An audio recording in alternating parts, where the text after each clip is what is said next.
There are so many different kinds of water features out there and so many materials to choose from. But too often, people mistakenly assume that a really beautiful surface can also function as an effective water surface, and the results can be disastrous.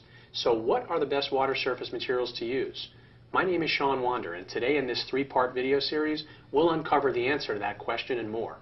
Please be sure to catch all three to take advantage of the information and to find out more on how to receive important tips and industry insider info, along with some bonus gifts as well. Now, before you decide on which materials to select, it's important to know a little bit more about the space you're considering and the design of the waterfall you had in mind. At a minimum, it's very helpful if you know all or some of the following items. The overall size of the feature, whether it's going to be up against a wall or dividing two spaces. Is this waterfall indoors or outdoors? What type of sound quality are you looking for? Is it going to be calm and soothing, or is there a louder range? Do you want a surface without any visible seams or joints? Is the waterfall going to be radiused or curved? Is this going to be a temporary space like a trade show or sales center, or is this a permanent installation? And of course, there are maintenance considerations. For the purpose of this video, let's assume that we're talking about an indoor water feature, and that being the case, it's critical that any feature be safe, splash-free with no overspray, and free of any kind of leaks. So rule number one is always, no water on the client's floor.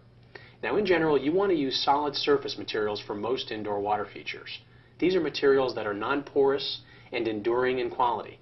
This means our best surface options are metal, especially stainless steel and copper. Stainless steel is really a beautiful option, and the patterning of water is arguably the most attractive on this surface. Copper or tone copper is another beautiful surface, but before selecting this material, there are a few important things to keep in mind. First, as beautiful as the material may look today, there is no guarantee that it will keep the same appearance for years to come. Copper can darken, it can patina, or otherwise change appearance, so if you're concerned with preserving the same look for a very long time, copper may not be the best option. You can, of course, rework the surface of the metal and start over, but that's usually not a practical solution in most installations. Also, fingerprints on copper are not like fingerprints on glass or stainless. They can become permanent, so the handling of the metal is very important, and it's advisable for those carrying it to wear gloves. Now don't forget to jump right over to part 2 in this series, and I'll see you on the other side.